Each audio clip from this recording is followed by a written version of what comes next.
how much did you know about me before you wrote that story? Your story is just literally every line. I mean, seriously. And just seeing that happen again in your story, well, that's just, that can't be a coincidence, obviously. That's fantastic. Wow. So there's some pieces of that story that are quite profound and are right in reality. Shariah said, I want my light to shine, Jasmine. Jasmine kissed Shariah's forehead and said, glow. Let your glory shine. You're worthy, Shariah. Therefore, Shariah turned away from her magical mentor and faced the dark forest before her. Jurri, it's just incredible. It's so Holy Spirit inspired. And that's why it moves me to tears, because I just felt like he literally spoke to you. He literally spoke to you about me. Want to know what story you're in? Discover your own tale in books written about you. Imagine a library in heaven that contains books with stories written about you and me. These stories could be in any genre, from fantasy, mystery, action-adventure, or romance. Do you want to know what story you're in? I love that you are using what you have in a powerful way to reach people that's outside of the box. Yeah. You're using your skill set to lower the wall that would keep people from wanting to receive, and you're releasing what you have in a way that can be received by someone who doesn't yet know the love of God. Yeah. And I really commend you for that. It is a forerunning that you are doing. Thank you. You're pioneering it. Yeah. A couple people text me, what does this mean, when I sent them the link. Right. I've never heard of this before. That's right, because I think Jurri's the only one doing it. And I really commend you for it. Thank you. Marcia and Edwin, thank you. Order a personalized, revelatory, unique story to discover the glory inside your heart. Peer into the pages of the Father. Become a legend and discover your identity and destiny here in Legends of the Wind. Click the link, order now.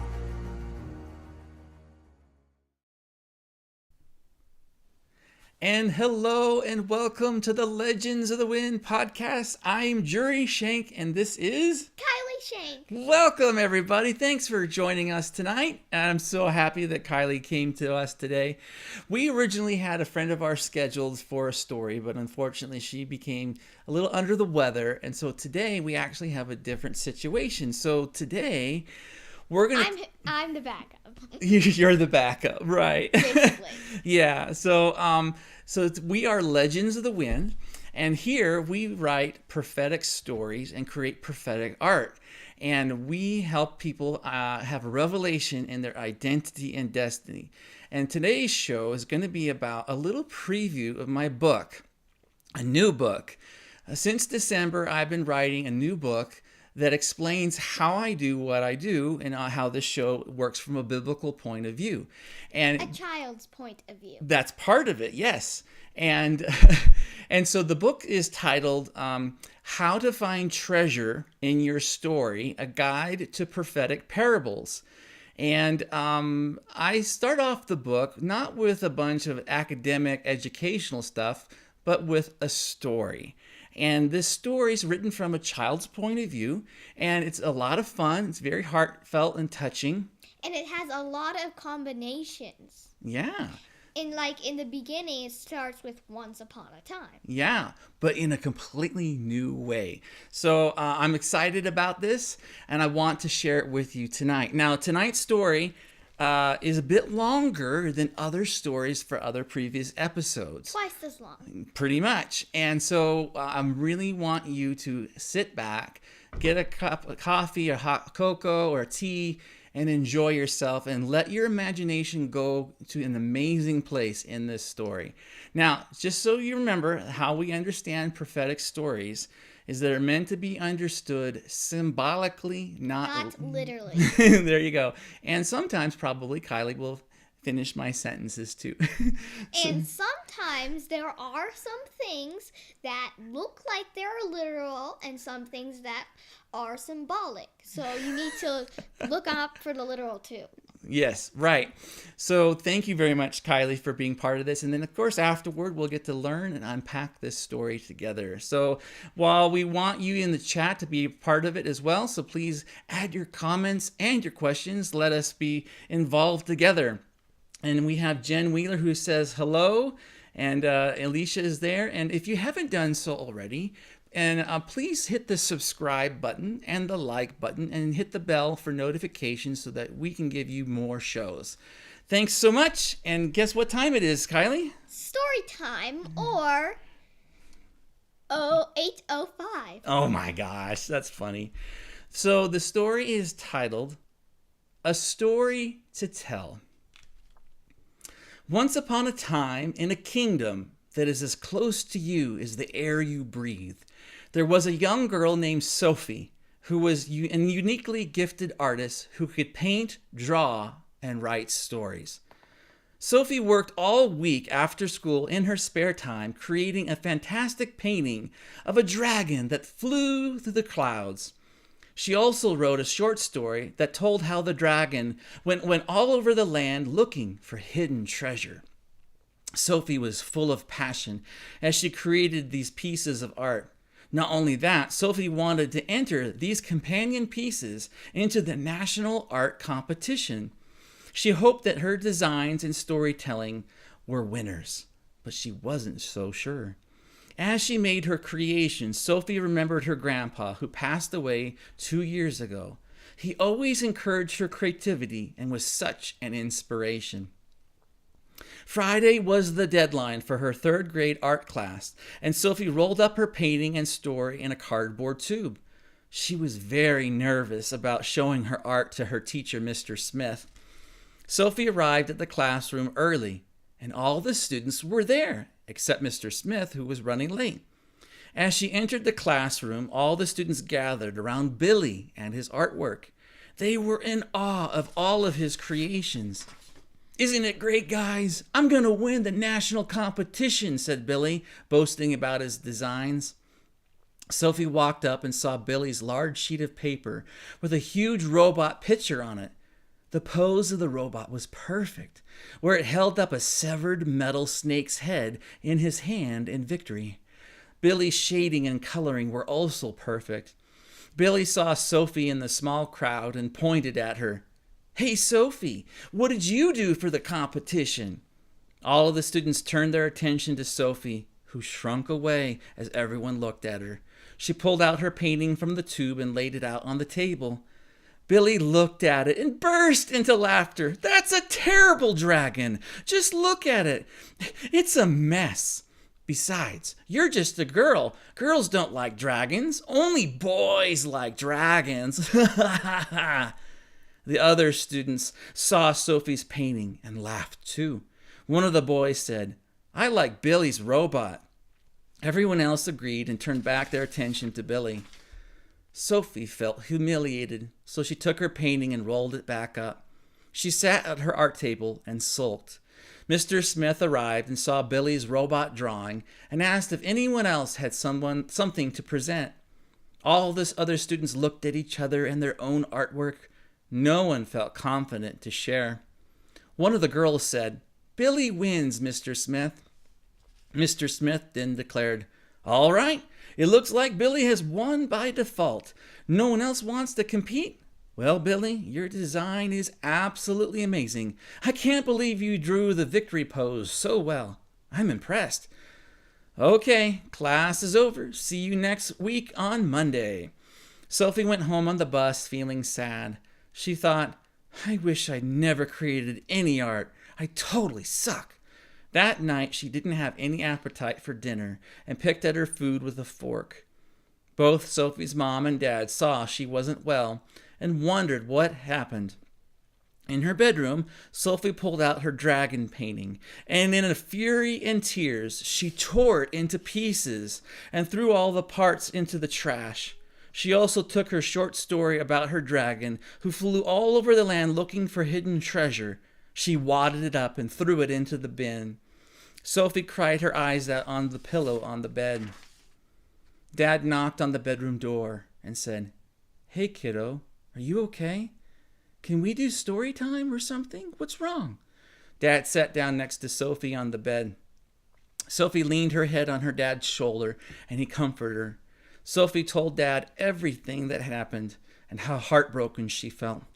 Her dad picked up the shredded pieces of her art and wadded up the story and sighed.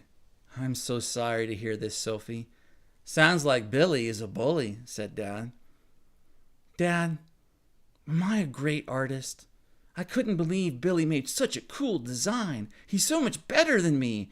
I never even got the chance to tell my story. Sophie, comparing yourself to others doesn't help. Only do what you can do. Besides, I know you're a great artist. Your imagination is wonderful.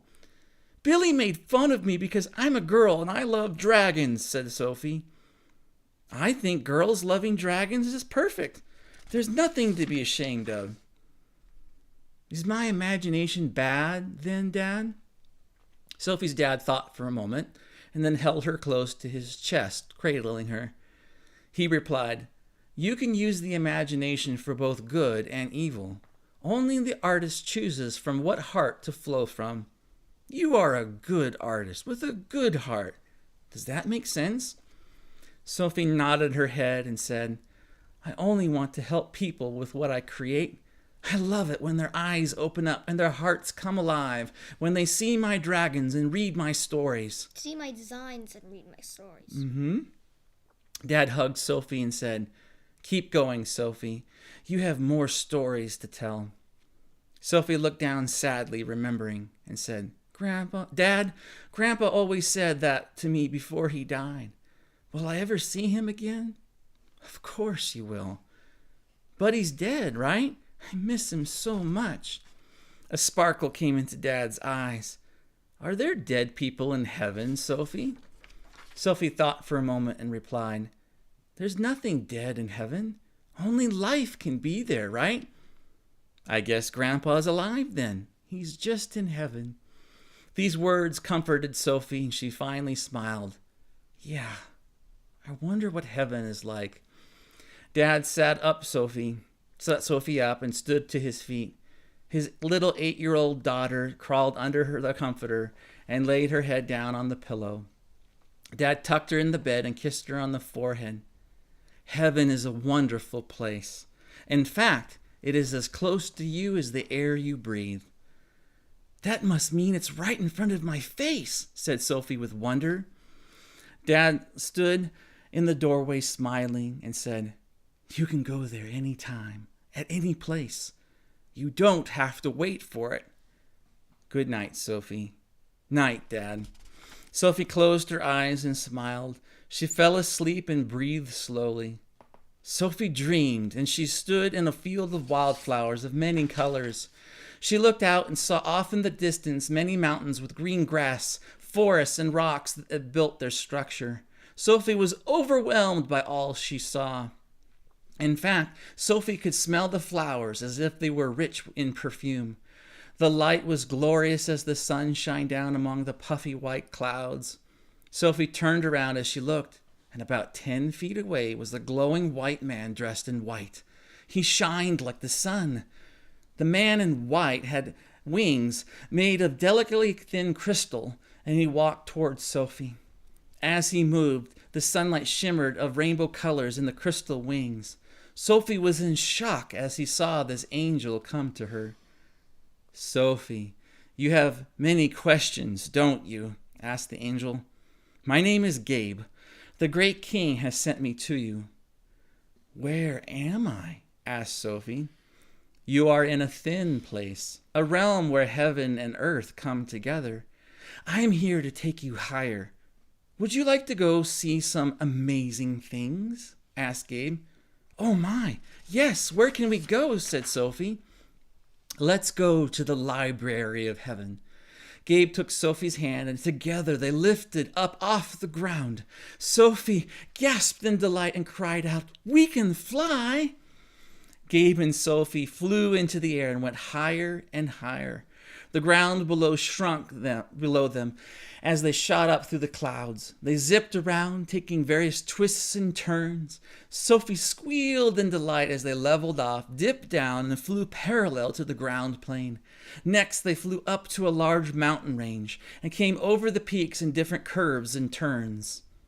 Up ahead, Sophie saw an enormous mountain that was taller than all the others. Covering it were large waterfalls and rivers with green forests and rock walls. There were several roads and bridges that made their way up the mountain. At the summit, there were large buildings with many columns and arches. The buildings were made of white stone that shone with many rainbow colors as they flew past the walls. There were gardens and lush vines and trees surrounding the buildings. Also at the top were sculptures of various designs made of all sorts of materials, and there were huge fountains of waters that sprung up out of different pools. The buildings all had multiple levels to them, with staggered terraces and roofs with copper-colored tiles and patterns that made your eyes dizzy. It was unlike anything on earth. Gabe and Sophie landed on the path in the middle of a grand archway. In front of them was a garden with a large fountain with trees surrounding it. Sophie turned to Gabe and asked, "What is this huge mountain?" Sophie turned and looked out over the view of the mountain ranges below. She could see various rivers pouring down the ranges and filling the valleys. The clouds were dotted in various layers in the lower part of the atmosphere. Gabe looked out with Sophie and replied, "This is the mountain of the great king. It is written that in the last days many will come up here. You are part of that many." "But what do you do here?" asked Sophie. "All sorts of things. There's a lot of activity on the mountain. In fact, there is more to be done by you and others. For the longest time, not many have come here. Earlier, some have pioneered by visiting this place. But now it is all about the gold rush. Many will learn and rush to this place and discover the gold of heaven," replied Gabe. "Here, let's go inside." Gabe led Sophie through the grand archway into the garden. The fountain made such a beautiful sound with its flowing water, and the wind blew in the trees as they rocked back and forth. The sun shone through the leaves, creating a soothing scattering of light and shadow. Sophie saw two men on a bench sitting across the way. Surprised, she recognized them. "Hey, Grandpa, is that you?" Sophie left Gabe and ran to the man. He seemed older but had a youthful presence and energy. Sophie fell into his arms as they embraced each other with the greatest of love. "Grandpa, Grandpa, I missed you," cried Sophie with tears in her eyes. Grandpa kneeled down and wiped her cheeks and kissed her 3 times. "I've been waiting for this day, Sophie. The great king told me to meet you. In fact, it was his idea for you to come," said Grandpa. He then stood up and gestured to the other man next to him. "Allow me to introduce you to the great king." The great king wore a crown of light and a robe with a golden sash that draped down his right shoulder. There was a bronze golden belt around his waist. Energy and light emanated from his entire body. He smiled broadly and leaned down to Sophie and said, "Hi, Sophie. Thank you for coming here. Your grandpa wants to show you some places. Do you want to go with him?" Sophie bounced and bubbled in delight and replied, "Yes, of course." The great king then straightened up and put his hand on Grandpa's shoulder and said, "Have a wonderful time." Instantly, in several flashes of light, the great king disappeared. Sophie's eyes were wide as saucers, and she exclaimed, "Where did he go?" Grandpa replied with a laugh, "A better question is to ask, where isn't he? Come, Sophie, let's go inside." Sophie and Grandpa held hands and walked up some steps. Sophie turned to look back at Gabe, and she waved goodbye. "Thanks, Gabe. I love flying with you." Gabe smiled and nodded. Inside the first building, Sophie and Grandpa came to a large hall with high ceilings, where the light shined through windows from above. It was the perfect entrance and felt like home. On all the walls were many paintings like in an art gallery. Sophie looked at them as they walked by. They were large and small sizes with different types of frames, and the images were of various styles. Some were impressionistic, others romantic, some were very realistic, and then others were abstract. The different designs brought inspiration to Sophie's heart. There were some with many colors and others with lines in similar hues and tones. All the paintings, however, carried incredible excellence to them. Sophie stopped walking and looked closer at one of the paintings. She thought she saw something move in the image. "Grandpa, look! The painting is alive!" Grandpa came over to Sophie, and together they saw the painting move inside the frame. It was as if it was animated, and the clouds moved. The animals hopped around, the winds in the trees flowed, and the water gurgled. In the distance, one human figure in the painting turned to Sophie and waved his hat. He called out, "Come visit us someday, Sophie." Sophie was in shock, and she asked her grandpa, "How is this alive?" "Everything here is alive, Sophie. The walls, the floors, the doors, the paintings. All of this is alive. Come, look at this." Grandpa brought Sophie to a white marble wall, and they faced it. "Why are we looking at a white wall?" asked Sophie. Grandpa whispered, "Shh, keep looking." Sophie pondered and examined the white wall. A few moments later, the wall looked like it breathed in and out. Suddenly, various dots appeared all over, and they became small eyes. Then the dots collected into the center of the wall and became a great eye that blinked and looked at them. The iris was a wonderful sapphire blue, and it looked and blinked more at Sophie. It said, "I am a living wall. I see you. I support you. I shelter you. These walls speak." "Wow," said Sophie in amazement. The eye rippled away and disappeared back into the many dots, and then the white wall breathed and became still. "Grandpa, this is an amazing place. The paintings are wonderful. I can't believe they're alive." Grandpa spoke as they continued to walk through the gallery. "There is power in an image. Some of the best things we learn come from what we see rather than what others tell us. Revelation is best caught, not taught. Words have power, yes, but a picture is worth more than 1,000 words. That is why I love painting and drawing, Grandpa. But the kids at school don't think I'm any good. Billy made fun of me today. I really wanted to participate in the competition. Billy did better than me." Sophie sighed and said, "I shouldn't have destroyed my story and torn up my painting." Grandpa and Sophie came to another hallway that led to a massive room full of bookshelves on many floors, with tall rolling ladders that reached high above. The lighting was golden, and the walls were ornate with metal edges and marble stone. Grandpa gestured to the space and said, "This is the library of heaven.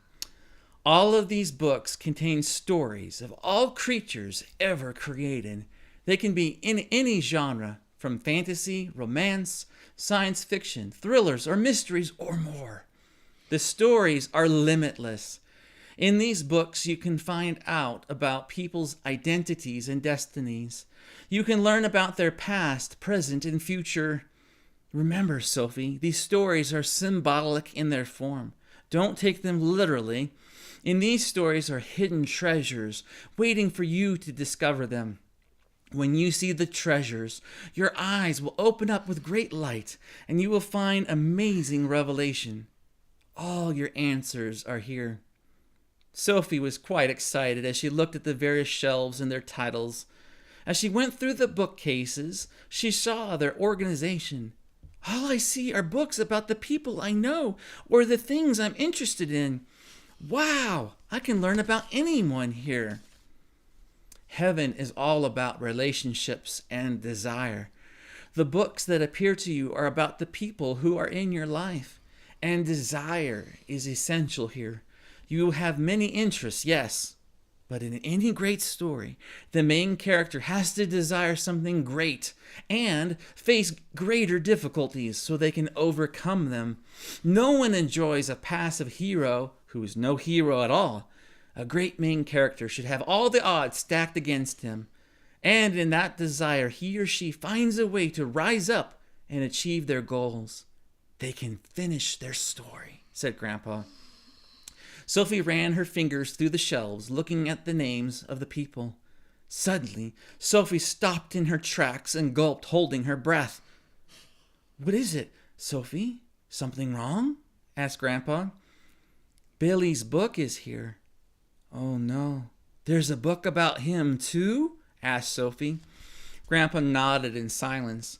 Sophie pulled out Billy's book and opened it. The pages lit up her face with a golden light. Different colors of rays shone on her face as Sophie read the pages. The story of the book gripped Sophie's attention, and tears filled her eyes. She turned page after page and cried more. I can't believe this. How could they do that to him? Asked Sophie. She continued to read and turned the pages. On one page, she stopped and looked closer.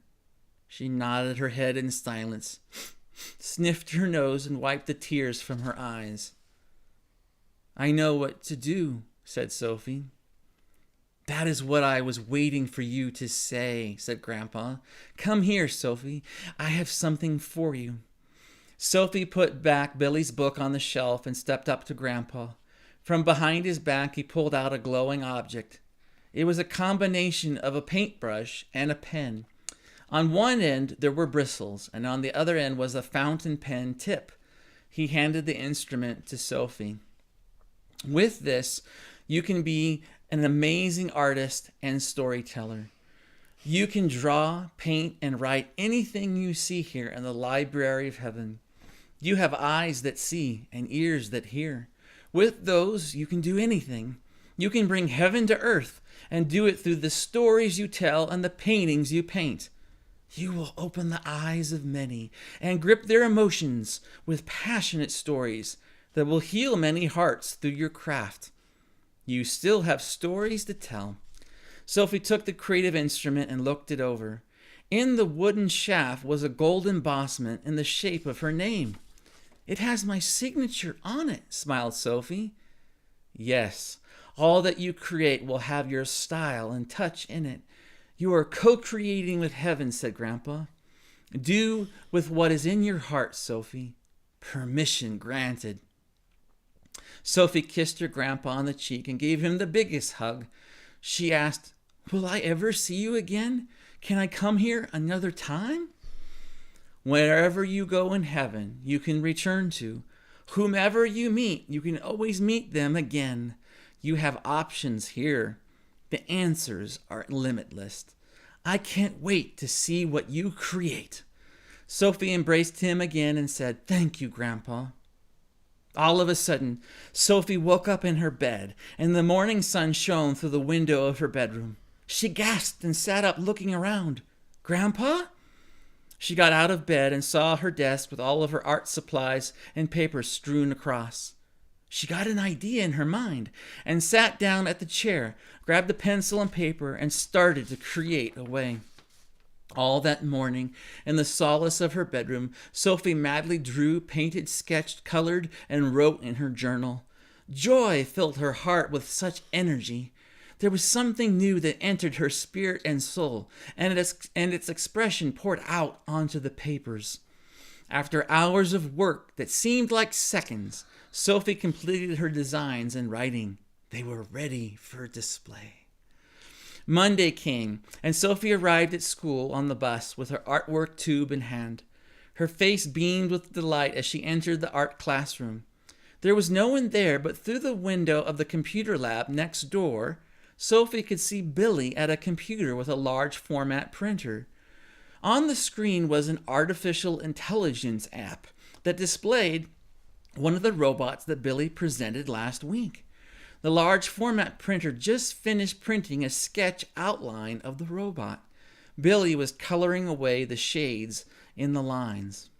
Sophie realized what Billy was doing and whispered to herself, "Oh no, he didn't draw it himself. He cheated. That AI app made his project for him." Sophie didn't realize that she wasn't in the room alone when she made her discovery.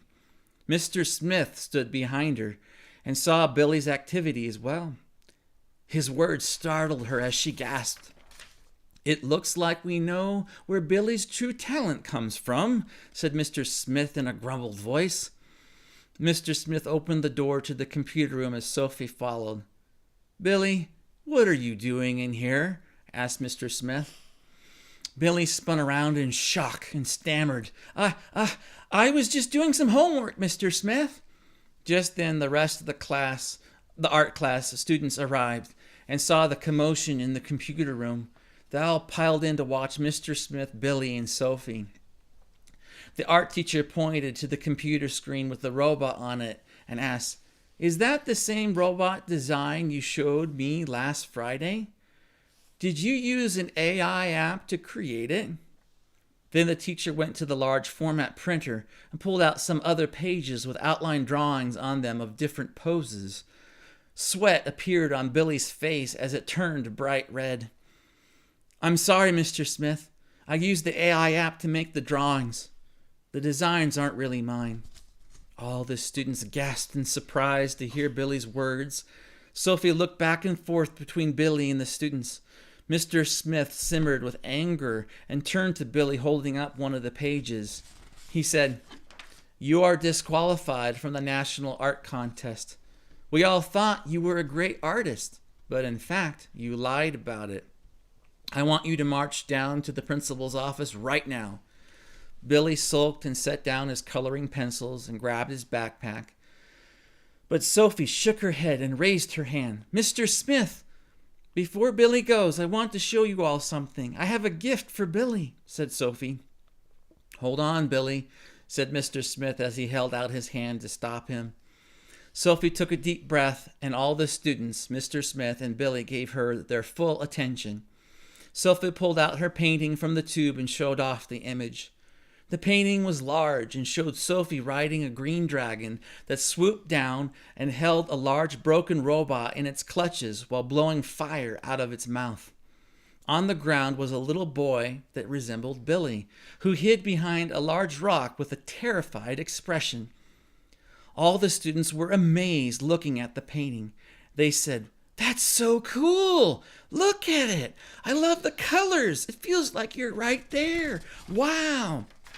Sophie smiled and said, "Last week I didn't get to tell you my story, but this weekend I made this painting and wrote an even better story.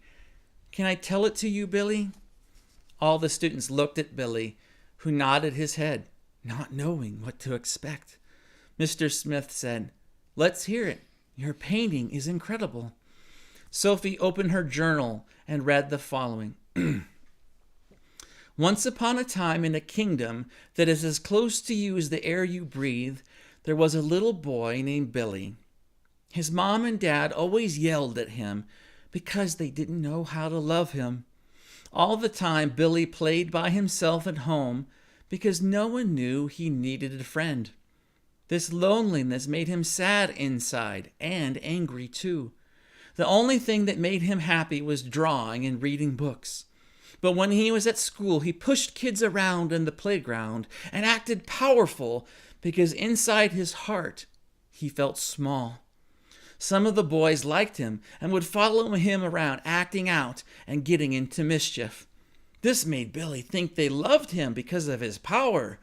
But Billy wanted to feel loved more, so he drew and drew, but he never liked his drawings enough to show them. One day he drew an angry robot with red eyes and made a wish to have it as a friend.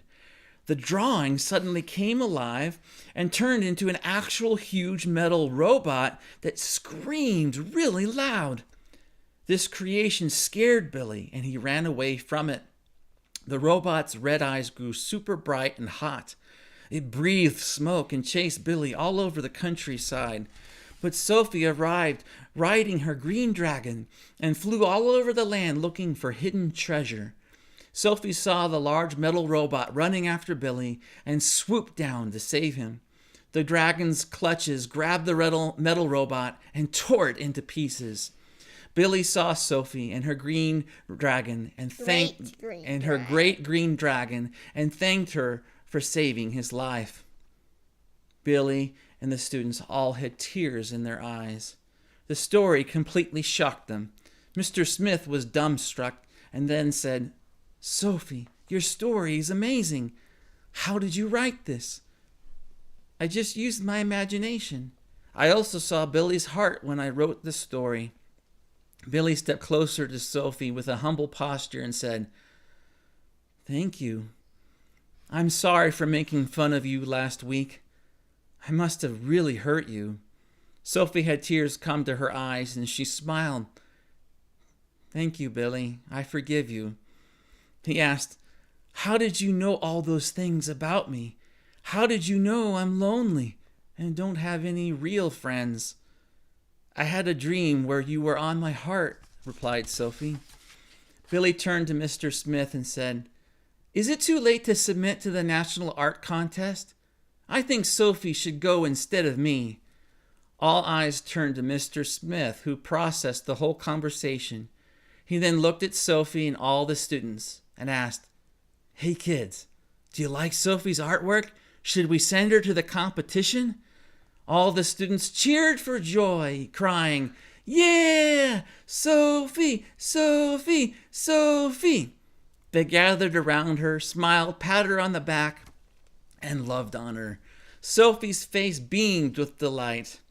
Mr. Smith and Billy went to the principal's office to take care of business. After some time, Mr. Smith returned to the classroom and met Sophie at her table. She was drawing away. The teacher said, "Sophie, I am thrilled to share your artwork and story. I already submitted it to the National Art Contest. I even told the principal about what happened. We are all so proud of you. You are an incredible artist and storyteller." Sophie returned home on the bus, happy and humbled. While they rode, the students all asked Sophie to write a story and paint a painting about them. Sophie told her parents what happened, and they were quite surprised by the series of events. She went to her bedroom and drew even more and wrote stories in her journals. Even Gabe the angel and Grandpa appeared in Sophie's bedroom and watched over all her creations. Therefore, you can be like Sophie too. What will you create? What story will you tell? Let's go. Well, that's a funny ending. Yeah, cool, huh? I liked how you mixed up the fairy tale stuff Yeah. with Once Upon a Time, and I get that you're trying to explain how this works. And I've overheard you saying that the Library of Heaven has a dark column.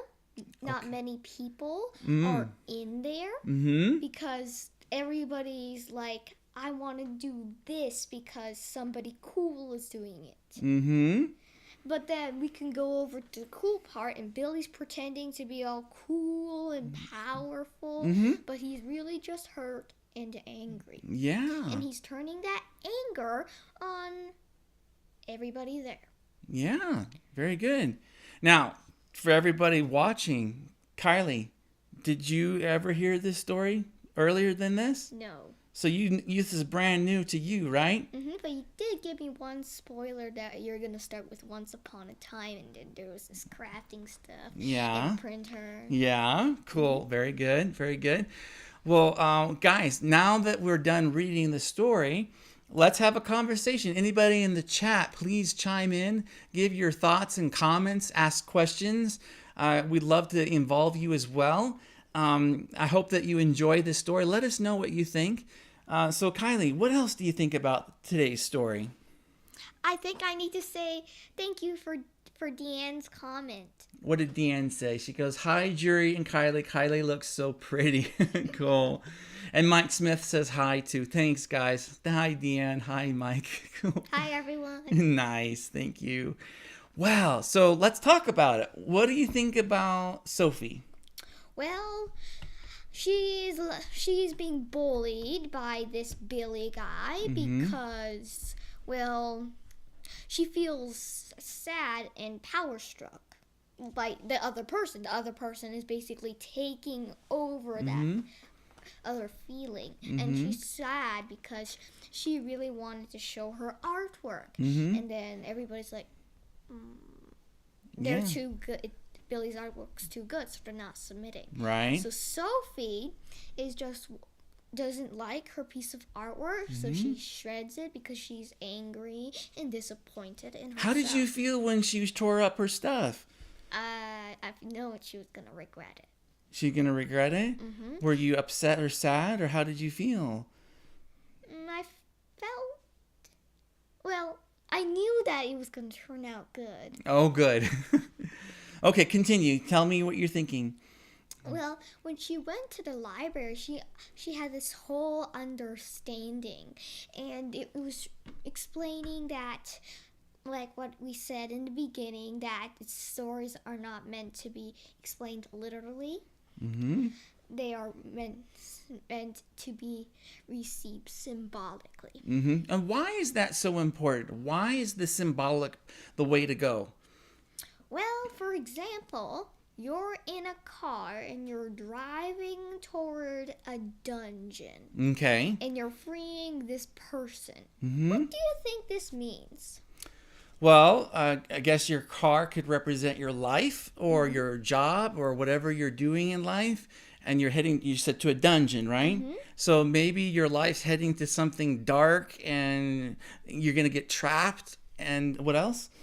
Well, I'm putting it in a different way. So they're the job is releasing this bad person. Oh, so you're setting it free, right? So you're recognizing that you have to move to a different job before this happens. Oh, that's good. So the car and the dungeon all represent the different things in real life, right? Okay, cool. Wow. I like that, Kylie. Well, it's like we have some comments. Deanne says, I love hearing Kylie and watching her face as she reacts to the story. I caught some glimpses of her, and I'll have to go back to the replay and watch her because I knew that she's having a good time. What does Jen say? Jen says, what came to my mind was what is written in my book. What gifts have muted out lack of confidence, fear, or comparison? Well, sometimes, like in the story, Billy's bullying Sophie. So Sophie has a fear. She doesn't want to do it. She's like, for example, if you're in bed in your house and you never come out, that's being you're lazy. You're not doing anything in life. Right now, she had gone out of her bedroom, and now she is returning because she doesn't like it. Okay. So she's shredding her work of art, but it's still cased in the museum, like a museum in heaven.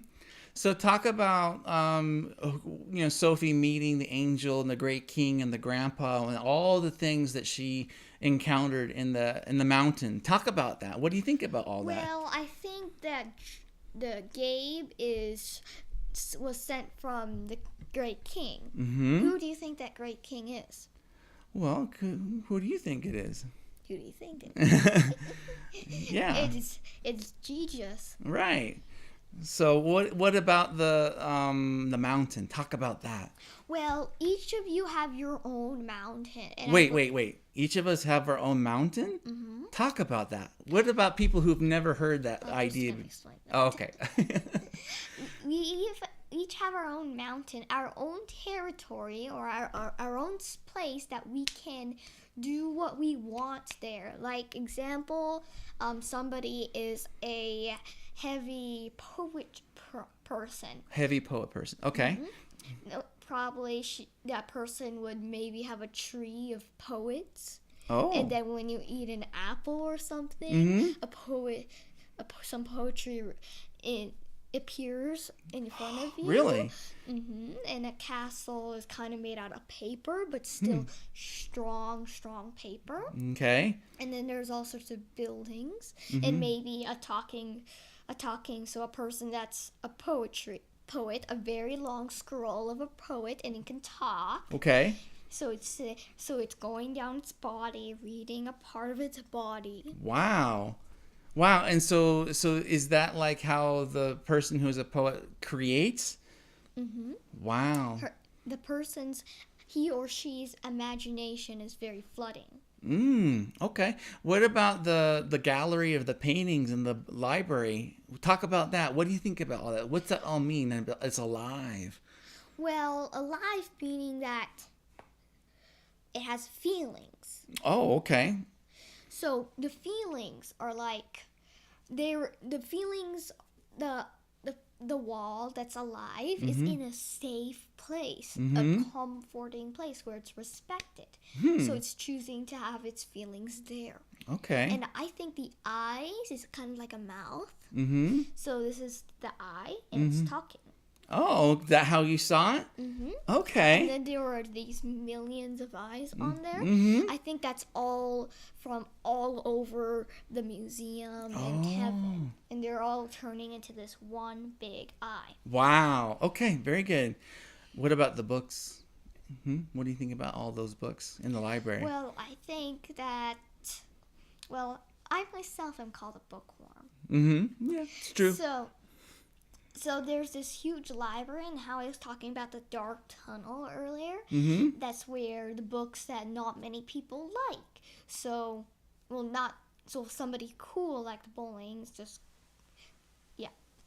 Okay, so when you mean the dark tunnel, it means that many people haven't been in that part of the library, right? Right. So then more and more people need to go and discover more stuff, right? Example is that it's a torch. So there are two torches. This is the dark tunnel, and this is the light tunnel. Okay. So there's a cleaner person who's right here, and since many people are over here, it's only cleaning the torch here and relighting it, while this one goes dimmer and dimmer and dimmer until it's almost about to fade. Wow, so that we want to make the light shine brighter, right? Like, for example, when you're trying to find somebody to marry, once you almost give up, it suddenly pops out. Oh, okay. And you can't fake the giving up. No. What about, thank you for sharing, what about the instrument that Grandpa gave Sophie? Talk about that. What do you think about that? Well, it's a combination. I believe a combination of a flute and a trumpet. Kind of a flute and trumpet? That's I thought how it was a imagine paintbrush and a pen. I'm trying to be imaginative. Okay, you go right ahead. That's fine. The pencil could be like a flute, and the pen could be like a trumpet. Okay. So, since it's a pen, the trumpet's a pen. How about the trumpet can write? Okay. And then the pencil can craft or something like that. Well, what about this? Do you remember in other shows I've done where I talk about the difference between form and function? So would the form of the instrument be the paintbrush and the pen, but the function is the trumpet and the flute, right? So the trumpet creates sound and everyone hears, and the flute makes music and everyone listens to the music based on what you create. Is that fair? Yeah. So the marker brings you joy.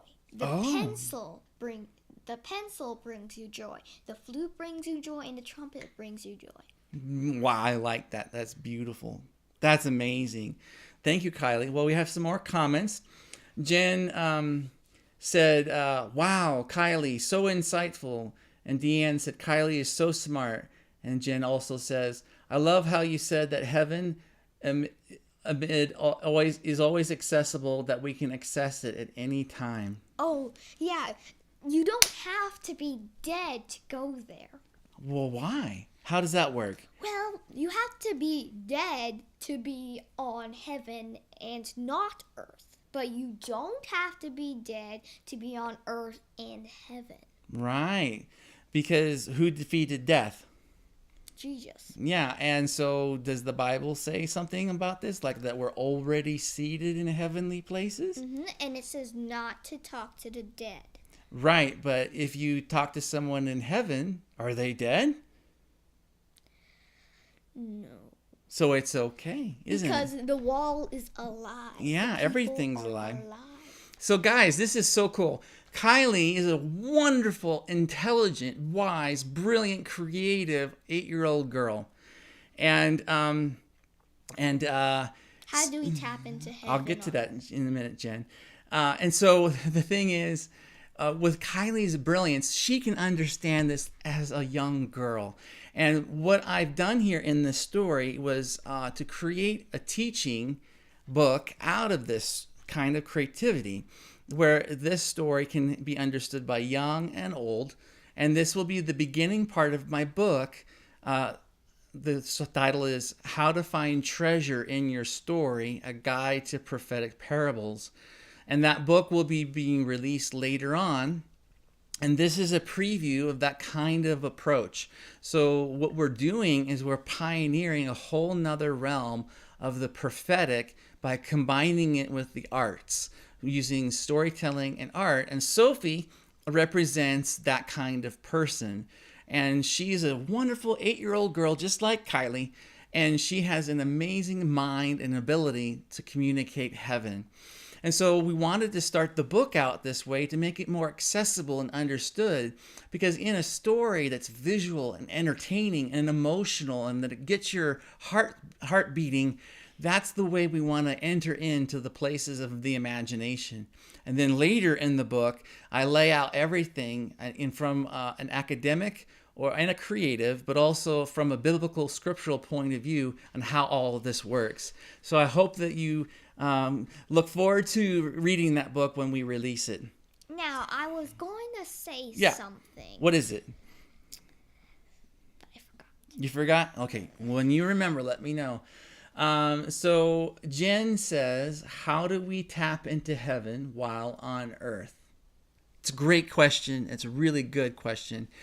So the idea is the imagination. Let your eyes see, let your ears hear. So our natural body has the eyes and the ears, and so does our spirit man. And through the imagination, we can perceive heavenly places that we already live in and exist in. And go ahead.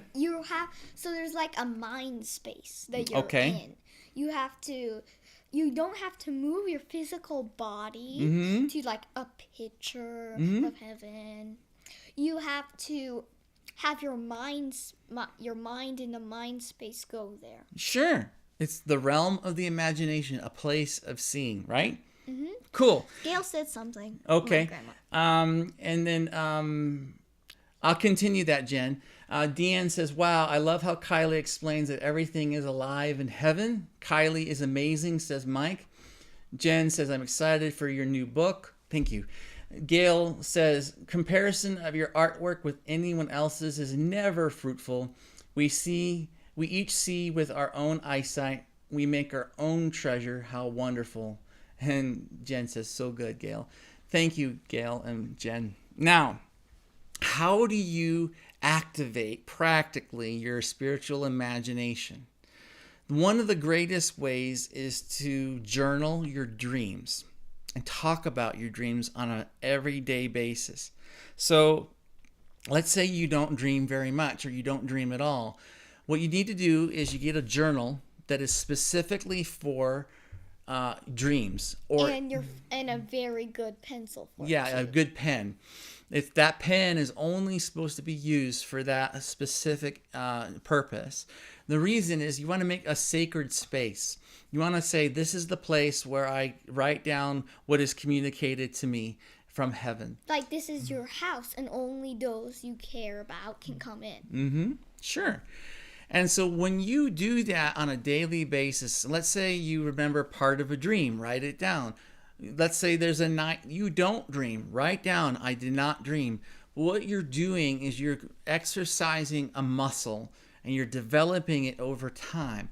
If you're faithful to journal your dreams for many months, at some point, everything will open up for you and your spiritual eyes and ears will become activated because you've basically woken up your spiritual eyes and ears with the muscles of your practice of remembering it. If you honor that space of your dreams, it'll honor you back and give you more. I think it's like if you're on a math test or something, you have to practice for it. You have to stretch that muscle and expand it by doing more math quizzes. And then that's how instead of math quizzes, you have dreams. Absolutely. And you have to.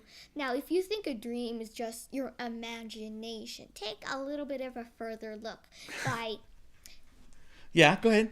by redeeming it for instructions on how it works. And then if you get like enough of those, you can exercise your muscle.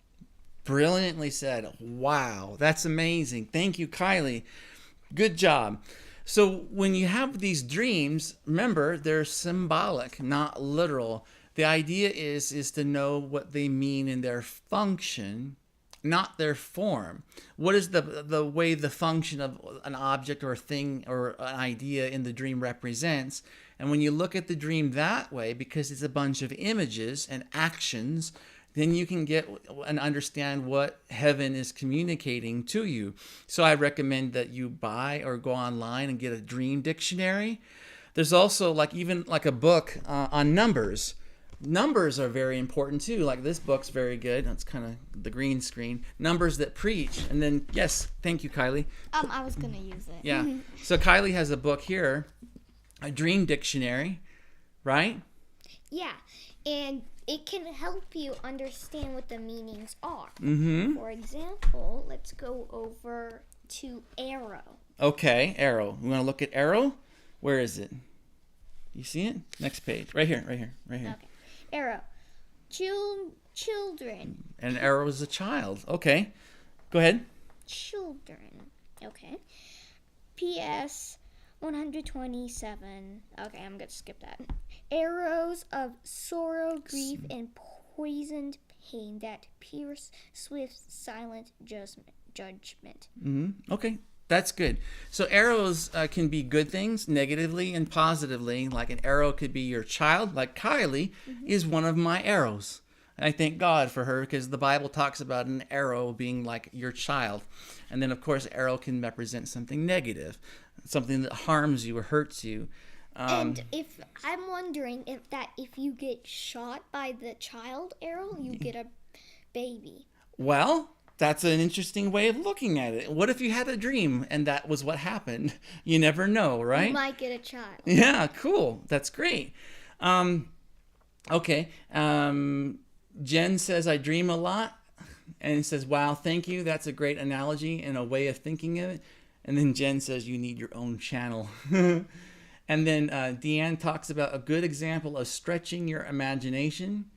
And Jen says, your family's so talented and blessed by God. Thank you. Jen asks, what do baby chicks mean? Lots of them. Well, eggs. Eggs represent promises. And they're in their early stages. And it can represent more children. It can represent promises from God in some general sense. And then when they hatch and there's baby chicks, your promises for fulfilled. Yes. At the beginning, like you had a breakthrough. The eggs have opened up. And now there's a new birth. Something new has happened. And if there's a lot of them, a lot of baby chicks, that means you have an incredible multiplication of those promises manifesting. So think about that symbolically. And does that make sense? I have one thing to say about these. Yeah. You have to nurse those baby chicks. Right. If you nurse them, they'll grow, and then your promises will fulfill more and more. Yeah, in which you have to take care of them, like a mother hen. So Jen, you may need to be mothering and nurturing and taking care of your baby chicks. They may represent something that you are responsible for nurturing. Does that make sense? Let me know in the chat. So, yeah, thanks, guys. Okay, so let me think about this story. How do you feel about the ending of the story? I feel great about it. Tell me what is the most impactful thing about the ending? Well, that Billy finds out what is right for him and is deciding to do happier, more good pictures, and is happy. And I believe he knows that he deserves and wants to go to the principal office because he knows he deserves it. Right. Now, he had to face the consequences, right? Now, remember, Sophie wrote a story for him. And that story was symbolic too. So tell me, Kylie, what do you think about Sophie's story for Billy? How does that help him? Well, let's go to the green dragon. Mm-hmm. Dragons can mean bad things, but this one is green. Okay. I'm going with a color. I think that this green means that it's a promising plant Fruitfulness? Okay. dragon, and that it's going to help. And so the big robot with the red eyes was chasing after Billy, right? The red eyes represents fire. Or anger too, right? So what do you think? Is it okay to think that the big robot with red eyes that's chasing after Billy Is a friend. is it wanted to be a friend, but it ended up becoming an enemy and hurting him, right? And making him afraid. And then Sophie and the dragon came and helped him, right? So then what do you think about Billy's true situation, about his heart? His true situation is that he is running away from his parents. Running away from his parents? Or running away from something that's scaring him, not loving. That's basically another way. Probably the loneliness, right? And he was angry too because he feels rejected, right? And so all that pain and anger and loneliness and rejection made him a bully. His heart is slowly turning to stone. But then there is still the core that's still warm. Yeah. That you have to crush the outer side. Okay. And then slowly make that heart grow until and help heal him. Wow. Thank you, Kylie. That's amazing. Jen says, thanks, guys. And Jen says, running from pain. Yeah, he's running from his pain. Wow. But the pain's gonna end up cornering you. What's that? The pain will corner you soon enough. Oh. And then the point. green dragon has to run in and save him. Wow. And so do you think the green dragon that Sophie is writing could be representing her story and an artwork for him? Wow. Cool. Well, do you think Sophie will win the national competition? I think so. That's so cool. Wow. Is there anything else that you would like to add to the conversation? Well, I remembered what I was going to say and then forgot it again. Oh, I'm sorry. Well, hopefully you can remember soon, okay? Well, I was also thinking that there was that you put the story based on me. Did I? Really? Well, part Based of on it. you? Part of it. Okay, tell me about that. I like dragons too. Yeah. And I'm 8-year-old child too. Okay. And also a girl. And I do love art and writing. And a lot of other things. And do you feel inspired by this story? I think it's just a copy of myself. Copy of yourself? Well, maybe there's a saying called write what you know, right? Now, just so you know, everybody, that this story was not a download of a legend like I do for all my guests. I wrote this story. I used my own training and ability and imagination and what I've learned to craft this story. And this story was some work. Other stories for legends that I do for guests, it's a totally different situation. But when I have to write my own, I have to work for it. And I have to spend a lot of effort and imagination to think and how to do this. So it's not the same. Okay, let's have. So my mom designed this, but here's the point. Let's see if that story comes into this book, Okay. and this book goes into some kind of bookcase in the Library of Heaven. Okay. That means that you just added to the Library of Heaven. Ah. It doesn't mean that it doesn't have to be written by God. It can be written by any of you. Yeah. So I am co-creating, right? You are adding to the library's wealth. Oh, that's so good, guys. What a wisdom. That's so good. And that book here is going into maybe the dark tunnel, and it's lighting a torch, and then Okay. there's more torches to be lit. Wow. I love it. I'm so proud of her. Guys, I'm so proud of her. Your grandma loves you too, Kylie. Deanne says it's a great story. Jen says such an amazing story. So much to take away from it. Thanks, guys. So cool. I appreciate you all. I appreciate you all too. Thank you so much, everybody. And like I said, if you haven't done so already, hit the subscribe button, hit the like button, and the heart button. and the heart button. Sure. And Kylie, what's the holiday coming up? Mother's Day. What are we wanting the audience to know about Mother's Day? Well, I could start with saying that Dad and I created a new ad for it. Yeah. And I chose the background and the music. Nice. We all worked on it together. So guys, if you are thinking about your mom or someone else who is a mom, please consider gifting. Getting a free. No, that's not free. We're doing this together for our company, but consider gifting mom or your friend who is a mom a story, a prophetic story. You can go to our website, legendsofthewind.com, or go to the store and look for the product Become a Legend. Also in the description below this video is a link as well, so you can click that there too. And like I said, we are in a building season. We are trying to make this a fruitful entity, and we are trying to get us launched and help more people by having them discover their story. So everybody who has given gifts to others for their stories or bought one for themselves, we're incredibly thankful. We are truly pioneering this. This has never been done before. I don't know of anybody out there that's doing prophetic art in storytelling in this way. And so, that's part of what we're doing, and I want to welcome you to participate in it. And another way of explaining how you're building and pioneering is that maybe you're falling and you're collecting little blocks of wood or things you can build with, nails, and then you finally drop on a piece of grass, and you have this other grass with you, and you can spread out, and you're making your floor, and you're building walls, and you're going to put in your roof. Wow.